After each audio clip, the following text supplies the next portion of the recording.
Ang kwentong ito ay hango sa totoong buhay. Karanasan ito ni Jemmy. Taong 1989, Bingawan, Iloilo.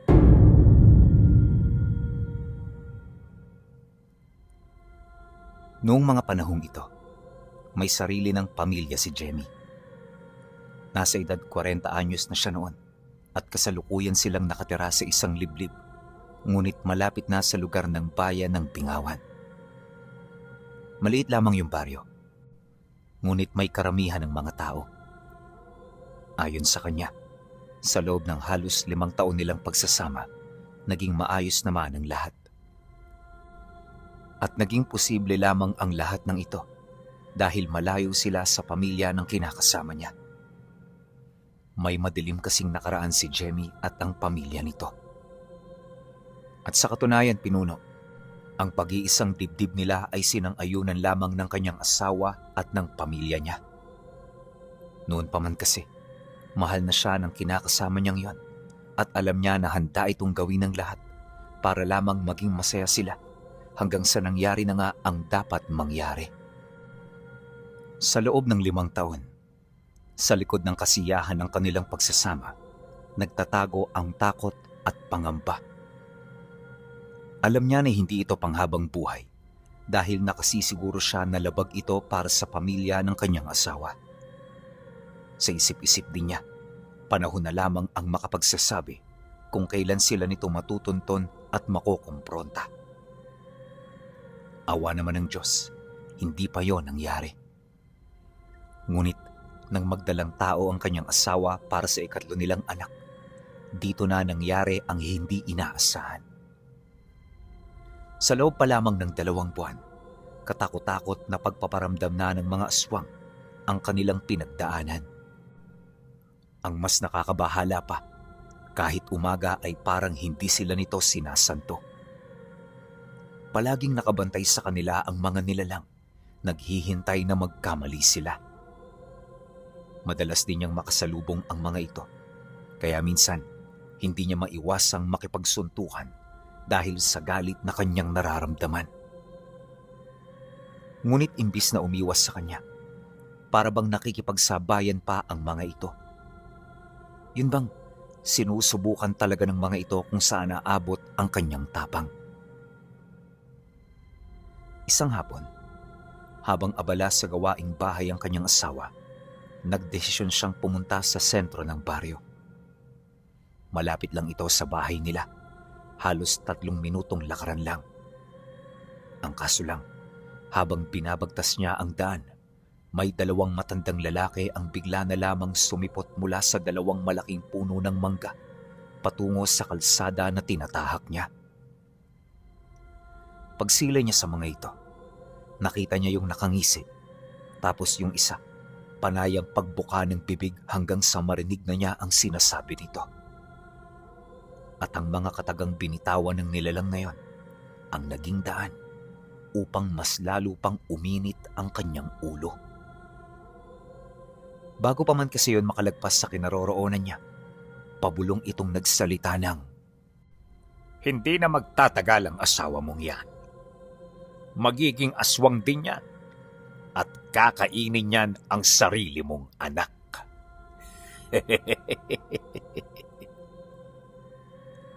Kaya naman nang marinig ni Jemmy ang sinabi nito, di siya nagdalawang isip na yon ay lingunin, sabay palipad dito ng kanan niyang kamao. At sa isang iglap, nagpang-abot sila roong 3. Ang problema lang, kahit bata siya ng halos 2 dekada sa mga ito, hindi may pagkakaila na mas malakas pa rin ito sa kanya. Mabilis siya nitong napangibabawan, pinuno. Hanggang sa hindi naglaon, bumagsak siya sa lupa. Pinilit niya noong tumayo kaagad pero mabilis siyang nasukol ng nilalang hanggang sa tanging pagsalad na lamang ang kanyang kayang gawin. Sinubukan niyang lumayo, subalit wala sa isip nito na hayaan siya ng ganun-ganun na lang. Ilang minuto pa ang lumipas. Dito niya na naramdaman ang pagbao ng mga kuko nito sa kanyang balat. Habang nangyayari ito, Unti-unti na ring naninikip ang kanyang dibdib dahil sa mga orasyong ibinabato nito sa kanya. Maya-maya pa, nang tuluyan na siyang manghina, dito na siya nahawakan ng nilalang sa leeg kasabay ng mabilis nitong pag-angat sa kanya na animoy napakagaan niya. Nasaan na ngayon ang tapang mo? Akala mo ba kaya mo kaming dalawa?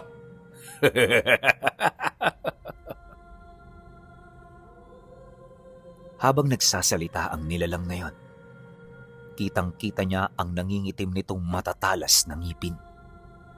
Nakita rin niya ang pamumula ng mga mata nito, indikasyon na tama talaga ang hinala niya. Hindi nagtagal, nang akmang mawawala na siya ng malay, ginamit niya ang natitira niyang lakas para balaan ang dalawa. Kapag sinaktan niyo kahit isang hibla ng buhok ng asawa ko, hahanapin ko kayo at papatayin ko kayong lahat.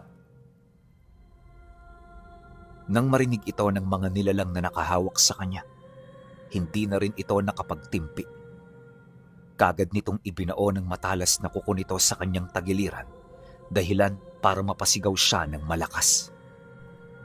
Akala noon ni Jemmy mamamatay na siya. Mabuti na lang talaga na taong dumating ang mga kadugo niya. Kaya naman nang makita siya ng mga ito sa ganoong estado, kagad itong sumigaw at mabilis na lumapit. At yung dalawang nilalang na tumalo sa kanya, walang ibang nagawa kundi ang tumakbo patungo sa masukal na kakahuyan. Mabilis itong naglaho na parang bula, kaya hindi na ito sinundan ng kanyang mga pinsan. Pagsilay nitong malubha ang kalagayan niya, kaagad siya nitong dinala sa bahay nila. Kung di nyo kasi naitatanong, isang manggagamot ang ama ni Jemmy.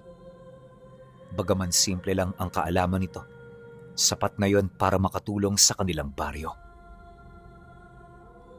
Pagsilay nito sa kanyang kalagayan, kaagad naman itong dumurog ng mga halamang gamot habang nag-uusal. Matapos nun, ipinahid nito ang langis ng mga halaman sa kanyang sugat bago ito tuluyang tahiin at bendahan. Huwag kang masyadong gumamit ng puwersa, anak. Magbigay ka ng 3 araw sa katawan mo para makabawi ito. Wika ng kanyang ama. Pagkatapos, tumingin ito sa mga pinsan niya, kasabay ng pag-utos nito ng, Abit, samahan niyo muna ito si Jemmy sa bahay niya.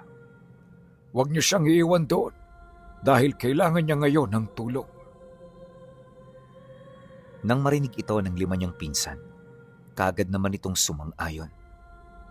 Bitbit ang kanilang mga armas, sama-sama silang naglakad pabalik sa bahay niya. Pagdating nila rito, halos sumigaw ang kanyang asawa nang makita siya nitong paika-ika at maraming galos sa mukha. Bagaman nang hihina, pilit siya nitong kinausap habang patuloy ito sa pag-iyak. Jemmy, ano bang sinabi ko sa'yo? Di ba mas maganda na iwasan mo sila? Huwag mo na silang labanan. Isa ka lang ordinaryong tao. Kahit sa ang aspeto, Jemmy, talo ka ng mga yon. Maniwala ka sa akin. Dahil lumaki ako sa piling ng kalahi nila. Pagkasambit nito ng mga katagang yon, bakas sa mukha ng mga pinsan niya ang pagkagulat. Kahit alam ng mga ito na nagmula sa hindi pangkaraniwang pamilya ang kanyang asawa, ramdam pa rin nila ang takot tuwing pinag-uusapan nila ang tungkol dito. Maya-maya pa, pagtahimik nito, marahan niya yung hinawakan sa mukha, kasabay ng pagsagot niya rito ng, Alam ko, pero hindi ako papayag na pagsalita ang kanila ng masama. Ipinangako ko sa iyo na ipaglalaban kita. At yan ngayon ang ginagawa ko. Dahil sa kanyang sinabi, wala na itong nagawa kundi ang sumunod sa kanila papaloob ng bahay.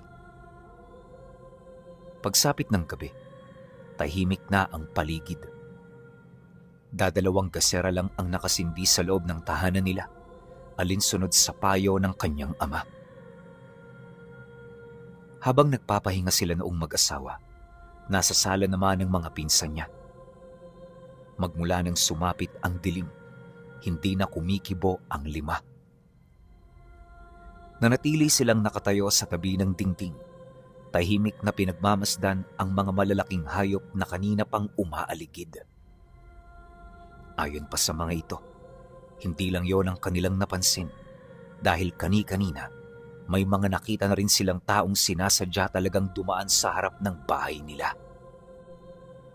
Hindi nila mawari kung ano ang pakay ng mga ito, pero iisang bagay lang ang kanilang nasisiguro at yon ay ang katotohanang hindi ito mga ordinaryong tao. Pagsapit ng hating gabi, parang huminto ang pag-ikot ng mundo nang tuluyang lamunin ng dilim ang kabuuan ng baryo.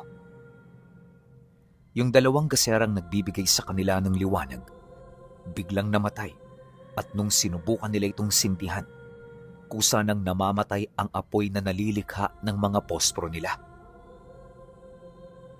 Habang hindi na magkamayaw sa pagsindi ang mga pinsan niya, labis-labis naman ang pagkabahala nila sa loob ng kwarto kung saan sila naroon. Nang hindi na maatim ni Jemmy ang mga nangyayari, kahit may sugat pang iniinda, nagpasya na siyang bumaba. Makalipas ang ilang minuto, isang napakalakas na kalabog ang yumanig sa yerong bubong ng bahay nila. Pakiramdam nila noon, may isang malaking hayop na bigla na lamang bumagsak dito. At sa sobrang lakas ng pagkakabagsak nito, kitang-kita nila ang pagkatanggal ng mga pako sa mismong pundasyon ng bubong. Dahil sa pangyayaring yon, kagad siyang lumapit sa pinsan niya habang pabulong na nagwiwika ng, Abit, masama ito. Kung magpapatuloy ito, posibleng matuklap ang bubong ng bahay. Ano sa tingin mo magandang gawin? Nang marinig ito ni Abit, kagad naman itong tumingin sa bubungan habang sumasagot sa kanya ng, "Huwag kang mag-alala, Kuya Jamie. Hindi nila tutuklapin ang bubong. Panakot lamang nila yan. Pero ang pinag-aalala ko ay yung entradang pinto." Matapos ang kanilang pag-uusap, dito na sila nakarinig ng mga pagkaskas ng matatalas na kuko sa dingding ng bahay. Sinundan ito ng mga pagkatok sa pintuan at sa mga halakhak na animoy nagmumula sa mga baliw na tao. Sa puntong yon, nagsimula na ring umingay ang buong paligid na siya namang naging sanhi upang para na silang masisiraan ng bait. Pilit nilang pinapanatili ang kanilang katinuan pero masyadong malakas ang mahikang dulot ng pananakot ng mga ito. At ang mas nakakatakot pa sa lahat, habang tumatagal, nakikita na nila mismo ang pagkatuklap ng trangka ng pinto.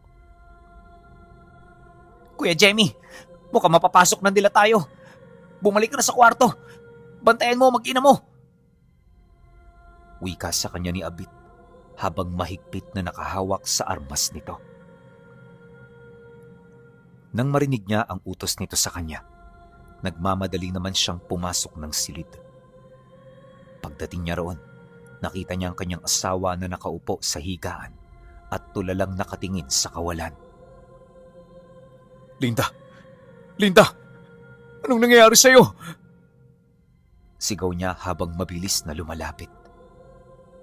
Nang marinig ito ng kanyang asawa, kagad naman itong napatingin habang sumasagot ng,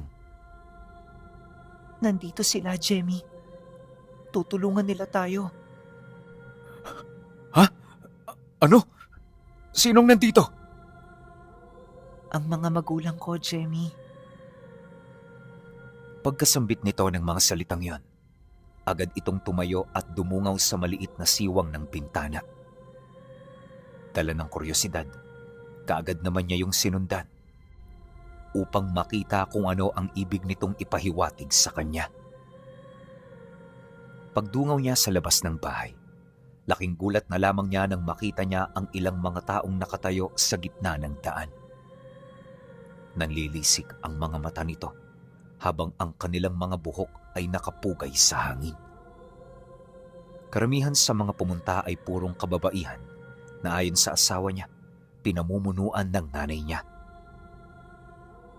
Dagdag pa nito na naroon din ang kanyang ama, pero dahil sa hindi itong pangunahing mandirigma ng angka nila, nagsisilbi lang itong tagapagmasid upang alertuhin ang kanilang kawan kung sakaling may paparating pang ibang mga kalaban.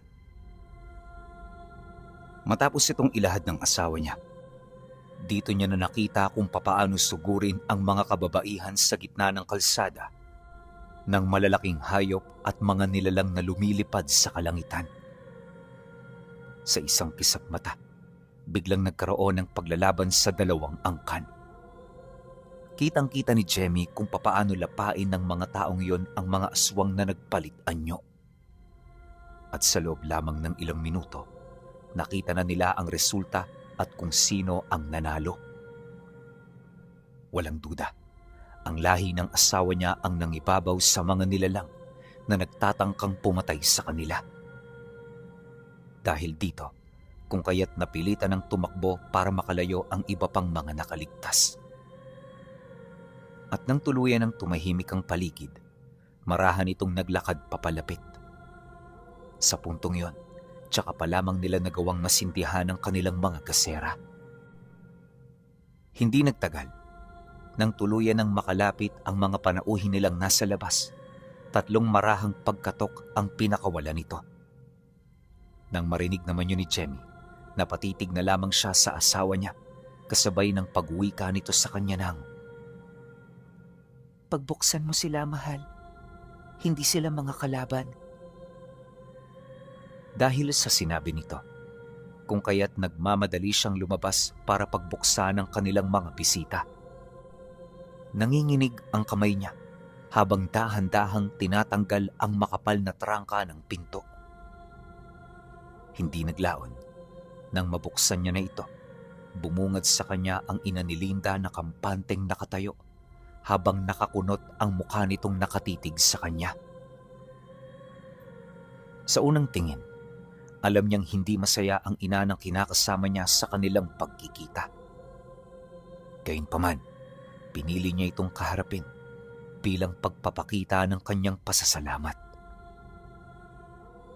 Habang nangyayari ang lahat ng ito, kapansin-pansin ang panlalamig at takot na pilit na itinatago ng mga pinsan niya. Si Abit noon, panay na ang pagsitsit sa kanya na para bang duda ito sa kanyang ginawa.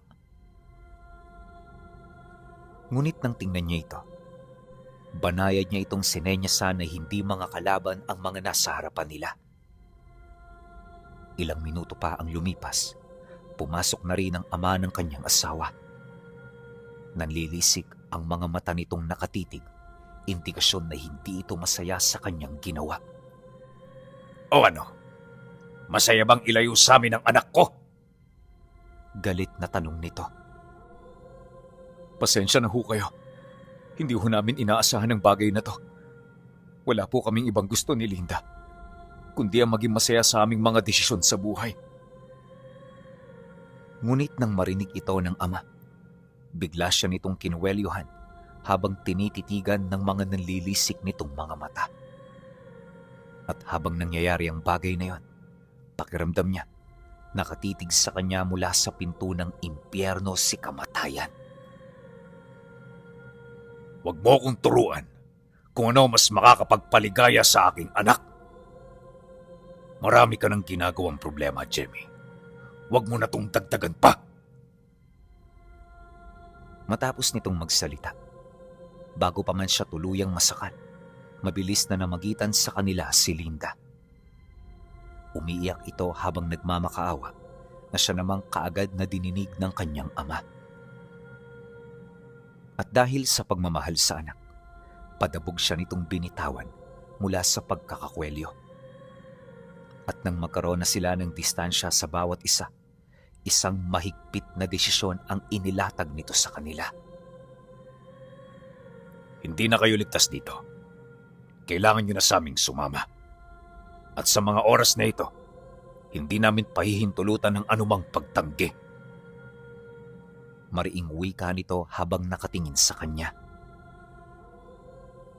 Kaya naman nang marinig ito ni Jemmy, wala na rin siyang nagawa kundi ang sumang-ayon. Pagsapit ng madaling araw, matapos pauwiin ng mga pinsan niya, dinala sila ng angkan sa nakatagong pugad sa bundok, kung saan sa lugar na yon hindi na gaanong nakakapasok ang liwanag ng araw. Milya-milya ang layo nito sa kanilang bahay, kaya kahit gustuhin niyang umuwi, masyado itong imposible. Sa mga sumunod na buwan, ang buhay niya ay naging isang buhay na bangungot. Sa pugad na yon pinuno, naranasan niya ang mga bagay na hindi niya dapat maranasan. Naging isa siyang bilanggo sa sarili nilang tinutuluyang tahanan at nakita niya kung papaano manginain ang lahat ng mga taga roon. Dahil sa sila lang ang mga tao sa lugar na yon, naging katakot-takot na karanasan ito para sa kanila. Ikaw ba naman, makakita ng mga taong kinakatay at inilulubog sa mga kumukulong kawa? Kakaiba rin ang ihip ng hangin sa lugar na yon, na ayon sa kanya, nung unang dating nila rito para itong lason sa kanyang baga. Pero kalaunan, nang medyo tumagal na sila, medyo nasanay na rin siya kahit papaano.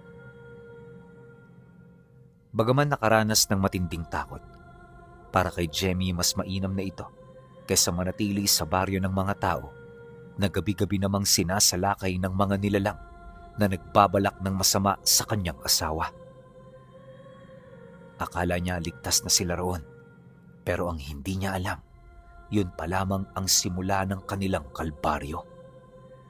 Sa kadahilan ng pagtungtong ng ika-8 kabuwanan ng kanyang asawa, may nangyaring hindi nila inaasahan. Nagsimula ang lahat ng iyon nang may mahuling sigbin ang pamilya ni Linda. Inakala ng mga ito na naligaw lang ang nilalang, pero lingid sa kanilang kaalaman, isa itong tagapagmasid ng mga kauri nilang aswang na minsan nilang nakalaban. Ayon kay Jemmy, magbabandang hating gabi nang magsimula ang tunay na kaguluhan. Ang inakala nilang isang ordinaryong sigbin ay isa palang tagapagmasid. At dahil sa hindi nila ito kagad na napatay, kung kaya't natunto ng mga nag-utos dito ang eksakto nilang lokasyon. Pagkaraan lamang ng ilang minuto, nagsimula na silang makarinig ng malalakas na pag-atungal hanggang sa isang malakas na kalabog ang yumanig sa kabuuan ng pugad. At sa loob lamang ng ilang segundo, bumaba mula sa mga puno ang mga dayong aswang. Napakarami ng mga ito, dahilan para kaagad nitong mapaligiran ang kabuuan ng pugad. Ngunit sa kabila ng kanilang pagkasukol, hindi nagpatinag ang pamilya ng kanyang asawa. Walang sabi-sabi, kaagad itong nagpalit ng anyo, habang ang padre de pamilya naman ay nakaalalay sa kanila. Sumunod kayo sa akin. Ano man ang makita at marinig ninyo, huwag na huwag kayong lilingon. Tuloy lang ang paglalakad hanggang sa marating natin ang lugar kung saan tayo magtatago. Naintindihan niyo ba? Pagkatapos nitong magsalita, mabilis na silang umusad. Habang tinatahak nila ang daan patungo sa mas masukal na gubat, nanatili namang nasa likuran nila ang mga matatapat na tauhan ng ama ng kanyang asawa. Ito ang nagsilbi nilang depensa upang hindi sila basta-bastang maatake ng mga kalaban.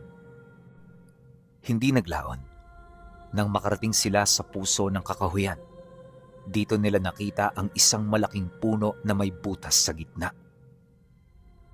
Dali-dali sila roong pumasok at sa isang iglap, nakarating sila sa isang tagong silid na pawang ang mga magulang lamang ng kanyang asawa ang nakakaalam. Ano hong lugar na ito? Bakit parang may dati nang nakatira rito? Tanong niya. Ito ang lugar ng aming mga ninuno, Jemmy. Dito sila nanirahan noong mga panahong sinusuyod ng mga antingero ang mga kagubatan para kami ay lipulin. Ito rin ang pangunahin naming pinagtataguan kapag may mga nangyayaring pag-atake. Sa loob ng punong ito, mananatili tayong ligtas at hindi nila tayo masusundan. Dumito na muna kayo Babalikan namin kayo kinabukasan. Nang marinig niya ang sinabi nito, hindi na siya nakasagot pa.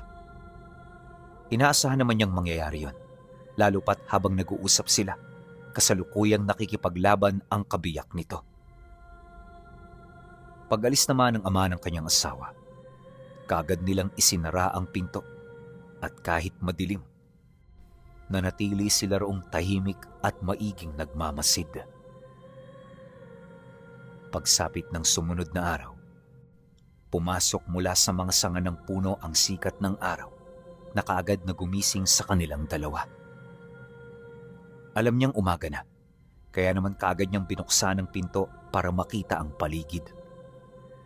Umaasa siya noong mga sandaling yon na naghihintay sa labas ang mga magulang ng kanyang asawa, pero laking gulat na lamang niya nang sumambulat sa kanya ang isang nakakagimbal na tanawin. Ayon sa kanya, hindi kalayuan sa puno kung saan sila nagtago, may nakita siyang bakas ng mga tuyong dugo. Kapansin-pansin din ng malalaking tipak ng laman na nakasabit sa mga sanga at naglipana sa buong paligid. Sinubukan niyang tumawag para humingi ng tulong, ngunit walang sumagot. Nanatiling tahimik ang lugar na para bang lahat ng mga naninirahan doon ay naglaho na lamang na parang pula. Maya-maya pa, nang akmang lalabas na si Linda, kagad niya yung pinigilan. Linda, huwag ka munang lumabas. Hindi pa tayo nakasisiguro kung anong nasa lugar ng pamilya mo. Nang marinig yon ng asawa niya, kagad itong tumango.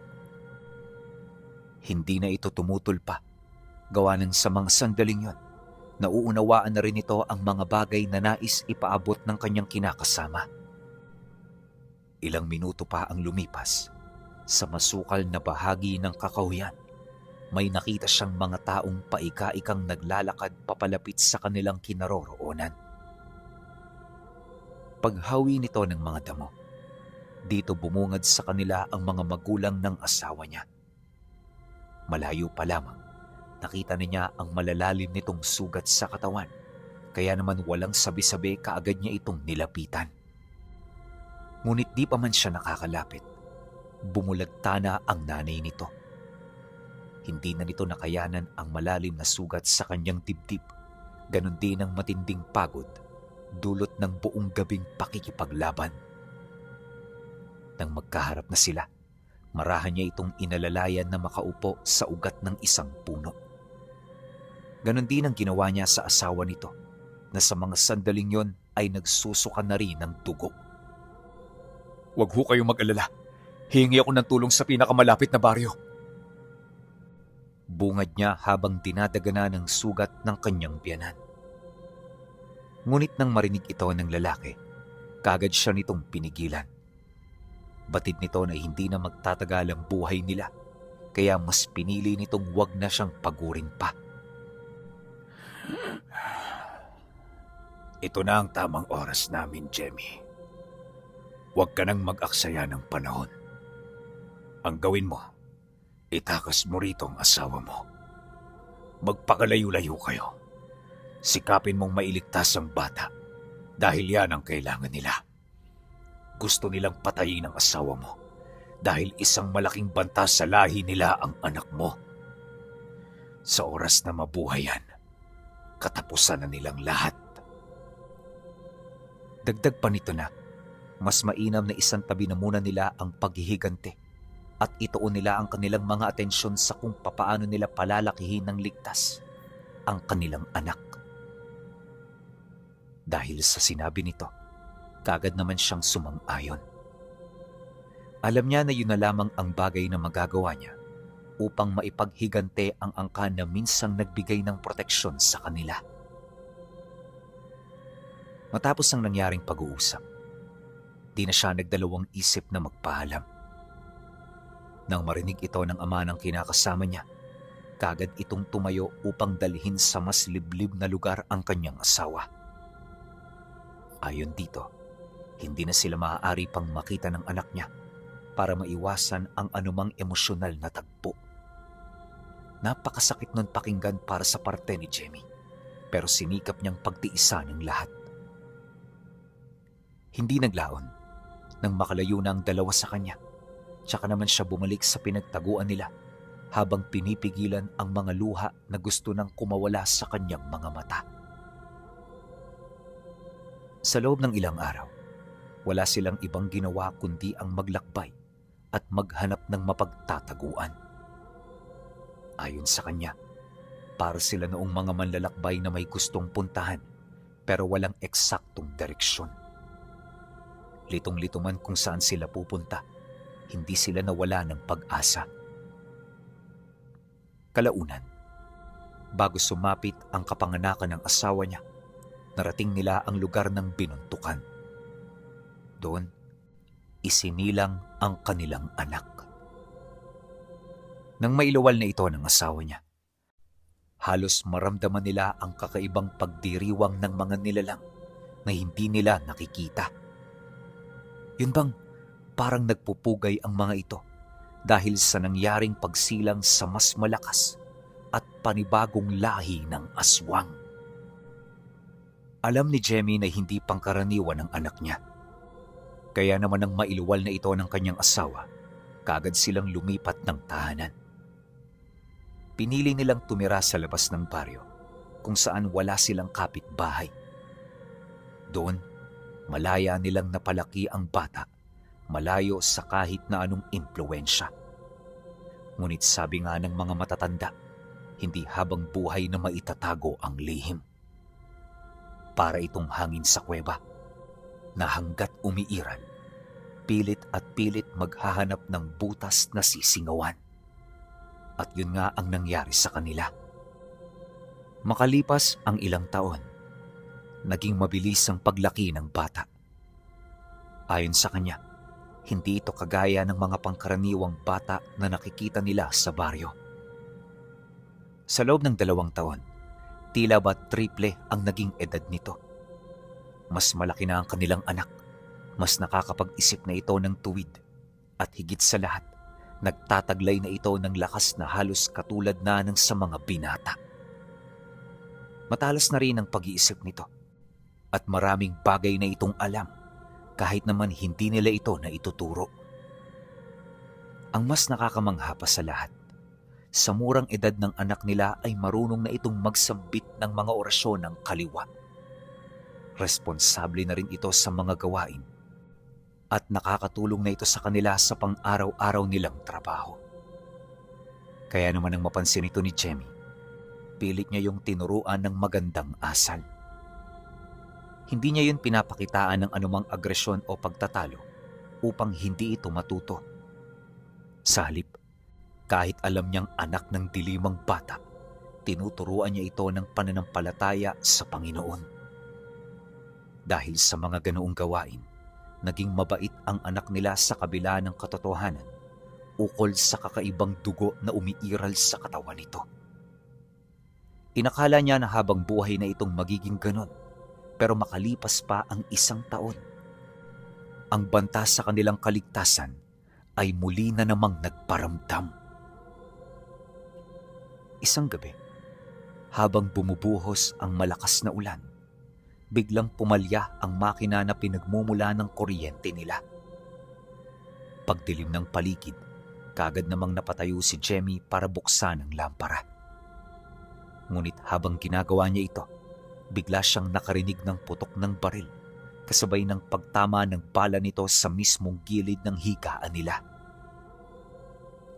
Dala ng takot, kaagad siyang napayuko habang tinitingnan ng asawa niya na sa mga sandaling yon ay nakatulala na rin.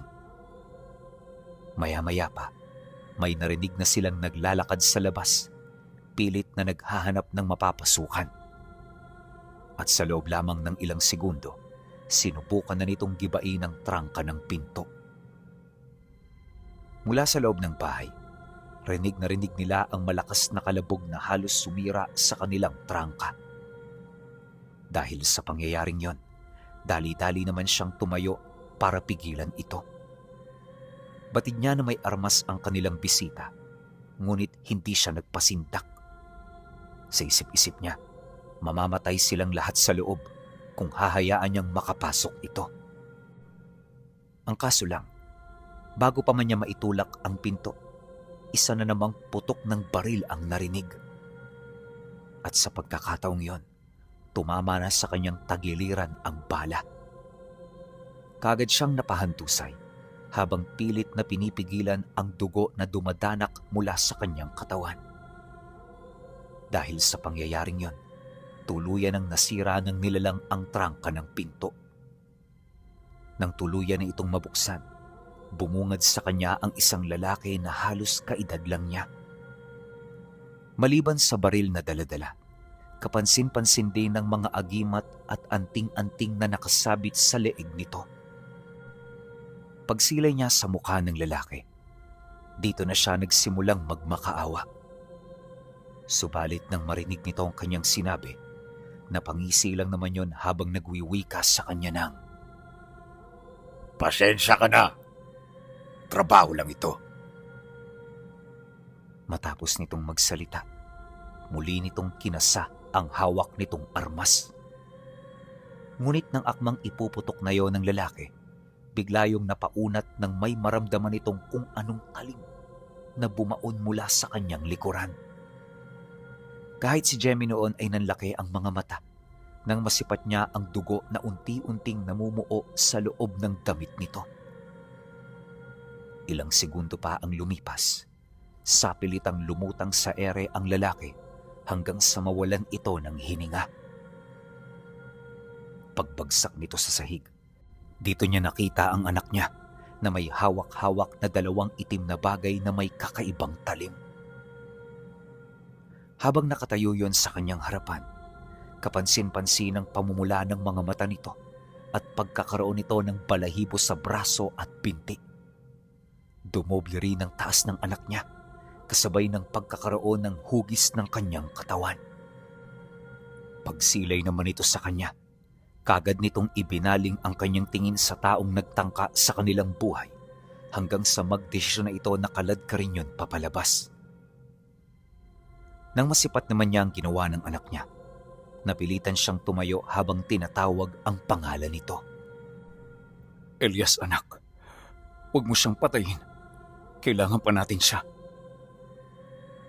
Nang marinig ito ng kanyang anak, kaagad naman yung tumigil. Gamit ang salamangka, itinali nito ang lalaki malapit sa pinto ng bahay bago yun tuluyang isara. Pagkatapos, sa isang kumpas lang ng kamay, muling bumalik ang liwanag sa loob ng bahay nila. Nang masipat nito ang kanyang sugat, marahan itong lumapit at sa pamamagitan lamang ng haplos, mabilis nitong napawi ang kirot at hapdi na kanina niya pang nararamdaman. Kaya naman ang bumuti na ang kalagayan niya, di na siya nagsayang pa ng oras na lapitan ng taong nagbalak na paslangin silang lahat. Ang una niyang ginawa dito ay tinanong niya kung sino ito at kung saan ito nagmula. Nang marinig yon ng lalaking yon, nagpakilala ito sa kanila bilang isang mersenaryong antingero. Isang angka ng aswang ang nag-utos dito para hanapin sila upang paslangin ang bata na matagal na nilang hinahanap. Dagdag pa nito na, sa mga sandaling yon, malapit na nitong malaman ang kanilang kinaroroonan. Pagkasambit nito ng mga katagang yon, bigla naman itong napasukan ng maraming dugo. Nang makita ito ng anak niya, lumuhod ito sa harapan ng lalaki kasabay ng pagtikim nito ng dugong umaapaw sa sahig. Matapos nun, tinitigan nito ang antingero kasabay ng pabulong nitong pag-uusal. At sa loob lamang ng ilang segundo, bigla na lamang itong nangisay habang patuloy pa rin itong kinakausap ng anak niya. Sabihin mo sa mga nilalang na naghahangad sa buhay ko, hihintayin ko sila rito. Tama ng pagtatago, dahil sawang-sawa na akong makita sa ganitong kalagayan ang aking mga magulang. Nang marinig ito ni Jemmy, hindi niya na yun nagawang pigilan pa. Alam niya na malaki na ang anak niya at naniniwala siya na alam na nito ang kanyang ginagawa. Maya-maya pa, matapos naman itong marinig ng antingero, bahagya naman itong napangiti, kasabay ng pagsagot nito ng, Masyado ka pang bata para maunawaan ang kapangyarihan ng iyong kalaban. Huwag mong mamaliitin ang kawan dahil kapag natalo ka, pagsisisihan mo ang lahat ng iyong naging desisyon. Nang marinig naman ito ang sagot ng antingero, bigla nitong ikinumpas ang kanyang kamay at sa isang kisap mata, gumulong ang ulo nito sa sahig. Labis itong ikinagulat ni Jemmy Pinuno. Gawa ng hindi niya inaasahan na magagawa ito ng anak niyang Musmus. Pagkatapos ng mga pangyayari, kagad nitong kinaladkad ang labi ng biktima patungo sa malayong bahagi ng masukal na gubat. Hindi naglaon. Nang makabalik na ito, tahimik itong tumabi sa kanyang ina habang nag-iisip ng malalim. Makalipas ang 3 araw pagkatapos ng madugong engkwentro, hindi na nakaramdam ng ginhawa ang kanilang pamilya. Habang tumatagal, marami na silang nakikitang kakaiba sa lugar nila, kagaya ng mga patay na hayop, pagkatuyo ng mga damo at halaman, at ang pagsimoy ng kakaibang amoy. Wala man silang nakikitang nagpaparamdam. Alam ng kanyang anak na ito na ang unang senyales na ipinadala ng mga aswang na naghahanap sa kanila. Kaya naman nang malaman ito ni Jemmy, araw at gabi na niyang hinahasa ang kanyang mga itak. Naghahanda na rin siya noon ng mga orasyon at ilang mga sangkap ng pangontra na posibleng makatulong sa kanila. Ayon sa kanya, kahit payapa noon ang kanilang bahay, hindi niya maipagkakaila na merong namumutawing takot sa kanilang mag-asawa. Kahit sino naman siguro, ganun ang mararamdaman, lalo pat alam nilang may paparating na digmaan. Pagtungtong ng ika-4 na gabi, bigla na lamang bumagsak ang makapal at malamig na hamog papalibot sa kanilang bahay. Sinabayan ito ng kakaibang pag-ugong ng lupa na animoy nagmumula sa napakaraming yabag ng kanilang mga kalaban. Ngunit sa halip na tumakbo at magtago, hindi na sila umalis pa sa kanilang tahanan. Hinayaan nilang matuntun sila nito, alinsunod sa plano ng kanilang anak. Di nagtagal, bigla na lamang lumapit sa kanya si Elias, kasabay ng pag-uwi ka nito ng, Tay, nandito na sila. Nang marinig niya ito, hindi na niya halos alam ang kanyang gagawin. Yung isip niya, bigla na lang nablangko tapos yung katawan niya parang nawala ng lakas. Dahil dito, kung kaya't naiwan siya sa tabi ng pinto ng kwarto. Ilang minuto pa ang lumipas, nakita niya nang binuksan ng anak niya ang pinto, kasabay ng dahan-dahan nitong paglabas. Pag-apak nito sa kanilang bakuran, unti-unting nahawi ang makapal na hamog. Doon, tumambad sa kanila ang hindi mabilang na mga nilalang. Sa estima noon ni Jemmy, posibleng di bababa ang mga ito sa 50. Lahat yon nakapaligid sa kanilang kubo. May mga hila-hilang malalaking aso, habang sa likod ng mga ito, kapansin-pansin ng mga taong may kalahating wangis ng kabayo. Nang makita ito ng anak niya, ramdam niya na hindi man lang ito natinag. Nanatili lang itong nakatayo sa labas, mahinahong pinagmamasda ng mga dumating. Maya-maya pa, sa parte ng kanilang kalaban, may isang matanda ang nagsimulang maglakad papalapit. Pagharap nito sa kanyang anak, bigla itong tumawa habang nagsasalita. Masyado kang bilib sa kapangyarihan mo. Gaano man kalakas ang tangan mo, hinding-hindi yan uubra sa katulad namin na may malalim ng karanasan sa pakikipaglaban. Ito na ang... Di pa man ito tapos sa pagsasalita.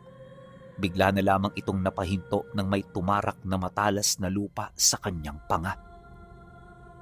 Hindi natunugan ng matanda kung saan ito nagmula, kaya literal na hindi niya ito napaghandaan. Dahil sa pangyayari, gulat na gulat ang mga kasamahan nitong nagmamasid hindi kalayuan. Ilang segundo pa ang lumipas. Dahil sa matinding pinsalang tumama rito, kagad itong bumagsak sa lupa nang wala ng buhay. Nang makita naman yon ng mga kasamahan nito, yun ang naging hudyat nila para sumugod.